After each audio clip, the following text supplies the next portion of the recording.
All right, so the second part here is when to use who and when to use whom. So here is the chart here that you might want to copy down. So who is nominative, whom is objective, and whose is possessive. And you can also say whoever, whomever, and whosoever in the same way. So whoever and whomever, whoever's nominative, whomever is objective. All right, so when who, whom, or whose is used to introduce an adjective clause, they are called relative pronouns.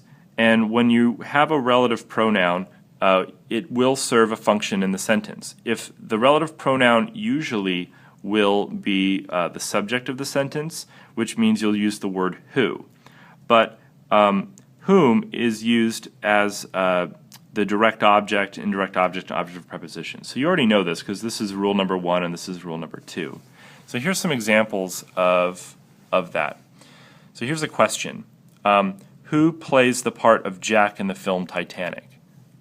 Who plays? So this is a subject and this is our verb. And then here is another one. Who could it be? When you have a question, sometimes you move the words around a little bit. If this were a statement, you would say it could be who. And so who is the predicate nominative, so you use whom. Who. In the objective case, we have whom did Ella choose. Ella is our subject, choose is our verb, and whom is our direct object. Now the reason, because whom is the person who receives the choosing. The reason why who and whom is so tough for people is that that oftentimes the word isn't where you would expect it. Usually you would expect direct objects after choose, but in questions in English we move these direct objects around a lot. So this is why this can be challenging. Down below they give you some steps of how to choose between who and whom in a subordinate clause. So like here's the example, Nadine Gordimer, who or whom is. So step 1 is you have to find the subordinate clause. This is an adjective clause, and here it is famous for writing novels and short stories set in South Africa. That's our clause. Step 2 is decide how the subject is, how the word is used. Who here is the subject of the verb is. Who is.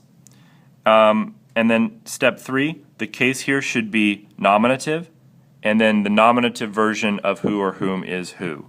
So this gives you like a 4-step process that will help you choose between who and whom in a subordinate clause. Down below they give you another example of when whom is used. Harry Houdini, who or whom audiences adored. So this time you're not going to use who, you're going to use whom, because our subject here is audience. Here's our clause right here, who or whom audience adored. Our verb is adored, and whom receives the adoration. So this is a direct object, so you're going to use the objective case.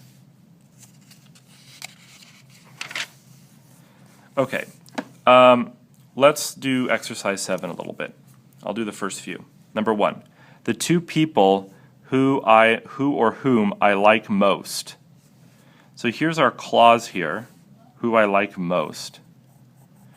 And I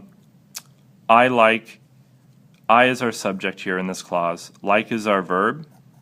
And the person who's receiving the like is the person who's mentioned here with his pronoun. So this is our direct object, so we're going to say whom I like most. Number 2, someone called, but I don't know who or whom she was. So here is our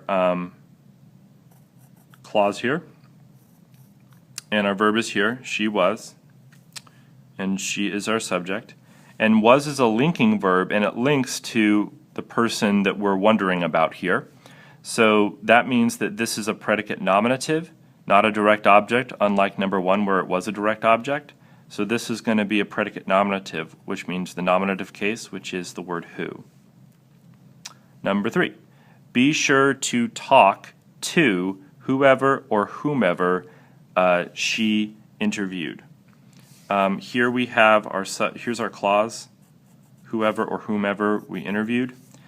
Here's our subject, here's our verb. Interviewed is an action verb, and it does that action over here to one of these. So this is a direct object, and that means the objective case, so we're going to say whomever.